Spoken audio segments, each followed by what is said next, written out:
ആൽപ്പൻ കിച്ചൻ്റെ മറ്റൊരു എപ്പിസോഡിലേക്ക് എല്ലാവർക്കും സ്വാഗതം.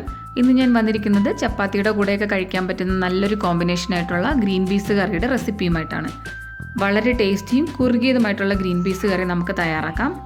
അതോടൊപ്പം ഞാൻ ഇതിൽ ചേർത്തിരിക്കുന്ന മസാലക്കൂട്ടുകളെല്ലാം പ്രത്യേക രീതിയിലാണ് ചെയ്തിരിക്കുന്നത്. അപ്പോൾ ഇങ്ങനെ തന്നെ നമ്മൾ ഏത് കറികൾക്ക് ചെയ്ത് കൊടുത്താലും കറിക്ക് ടേസ്റ്റ് കൂടുതലായിരിക്കും. ഇനി നമുക്കൊന്ന് വീഡിയോ കണ്ടു നോക്കാം. ഗ്രീൻ പീസ് കറി വെക്കാനായിട്ട് ഞാനിവിടെ 1 കപ്പ് ഗ്രീൻ പീസ് 7 മണിക്കൂർ വെള്ളത്തിൽ കുതിരാനിട്ടിട്ട് വെള്ളം തോർത്തി വെച്ചേക്കുന്നതാണ്. അതോടൊപ്പം നമ്മൾ 1 ക്യാരറ്റും 1 മീഡിയം ടൈപ്പ് പൊട്ടറ്റോയും പിന്നെ 1 മീഡിയം സവാളയും കൂടെ ചേർത്ത് കൊടുക്കുന്നുണ്ട്. ക്യാരറ്റും പൊട്ടറ്റോയും സവാളയും ചെറുതായിട്ടൊന്ന് മുറിച്ചെടുത്തു. ഇനി നമുക്കിതെല്ലാം കൂടെ കുക്കറിലേക്ക് ഇട്ട് കൊടുക്കാം. വെജിറ്റബിൾ മുങ്ങി നിൽക്കാൻ ആവശ്യത്തിന് വെള്ളവും ചേർത്ത് ആവശ്യത്തിനുള്ള ഉപ്പും ചേർത്ത് 3 വിസിൽ ശബ്ദം കേൾക്കുന്നവരെ നമുക്ക് ഈ കുക്കറിൽ വേവിച്ചെടുക്കാം. ഇവിടെ ഇപ്പോൾ വെജിറ്റബിൾ എല്ലാം ഒന്ന് വെന്തുടഞ്ഞിട്ടുണ്ട്. ഞാനിപ്പോൾ കുക്കറിൻ്റെ അടപ്പൊന്ന് മാറ്റി ഒന്ന് സ്റ്റൗ ഓൺ ചെയ്ത് കൊടുത്തു. പിന്നെ നമുക്കിതിലേക്ക് കുറച്ച് തേങ്ങാപ്പാൽ ഒഴിച്ചു കൊടുക്കാം. ഇനി നമുക്കിതിലുള്ള പൊട്ടറ്റോയെ ഒന്ന് ചെറുതായിട്ടിങ്ങനെ ഉടച്ച് ചേർക്കാം. പൊട്ടറ്റോ ഉടച്ച് ചേർക്കുമ്പോൾ കറി നല്ലോണം കുറുകി കിട്ടും. തേങ്ങാപ്പാൽ ഒന്ന് ചേർത്ത് കൊടുത്ത് കറി നല്ലോണം തിളച്ചിട്ടുണ്ട്. അതുപോലെ തന്നെ ഞാൻ ഉരുളക്കിഴങ്ങ് ഉടച്ച് ചേർത്തിട്ടുണ്ട്. പക്ഷെ കുറച്ചൊക്കെ ഇതുപോലെ ഇട്ടിട്ടുണ്ട് കേട്ടോ. അത് നമ്മൾ കറി കഴിക്കുമ്പോൾ ടേസ്റ്റ് ആയിരിക്കും. അപ്പോൾ സാധാരണ നമ്മൾ ഇനി പൊടികളാണല്ലോ ചേർത്ത് കൊടുക്കുന്നത്, മസാലകൾ. അപ്പം ഞാൻ ഇന്ന് ചെയ്യുന്നത് ഇതിൽ ഡയറക്റ്റായിട്ട് മസാല ഒന്നും ചേർക്കുന്നില്ല. പകരം ഞാൻ താളിക്കുമ്പോൾ അതിലിട്ടിട്ടാണ് മസാലകൾ ചേർക്കുന്നത്. അങ്ങനെ ചേർത്ത് കഴിയുമ്പം കറിക്ക് പ്രത്യേക ഒരു ടേസ്റ്റ് ഉണ്ട്. അപ്പോൾ അത് നിങ്ങൾ ചെയ്ത് നോക്കുമ്പോൾ നിങ്ങൾക്ക് ആ വ്യത്യാസം മനസ്സിലാകും.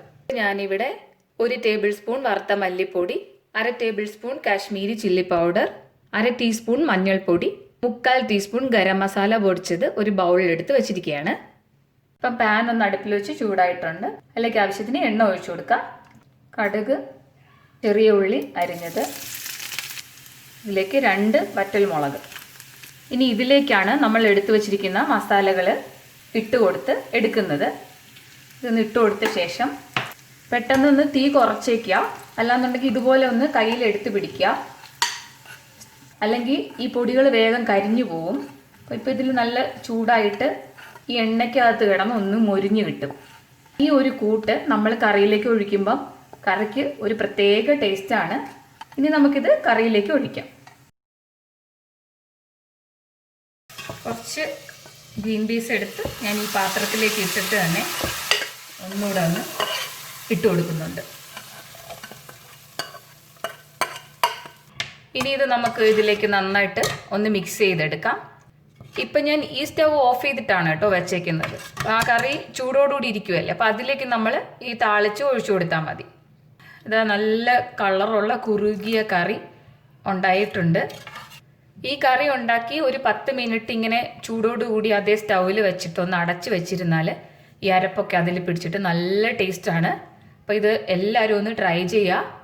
ഇവിടെ ഇപ്പോൾ നമ്മുടെ നല്ല ടേസ്റ്റോട് കൂടിയ കുറുകിയ ഗ്രീൻ പീസ് കറി റെഡി ആയിട്ടുണ്ട്. അപ്പോൾ ഈ ഒരു റെസിപ്പി നിങ്ങൾക്ക് ഇഷ്ടമായെങ്കിൽ നിങ്ങൾ മറ്റുള്ളവർക്ക് കൂടി ഷെയർ ചെയ്യാൻ മറക്കരുത്. എൻ്റെ ചാനൽ ഇതുവരെ സബ്സ്ക്രൈബ് ചെയ്തിട്ടില്ലാത്തവർ ദയവായി ഒന്ന് സബ്സ്ക്രൈബ് ചെയ്യൂ, ലൈക്ക് ചെയ്യണം. നിങ്ങളുടെ അഭിപ്രായങ്ങൾ കമൻറ്റിലൂടെ എഴുതി അറിയിക്കാനും മറക്കരുത്.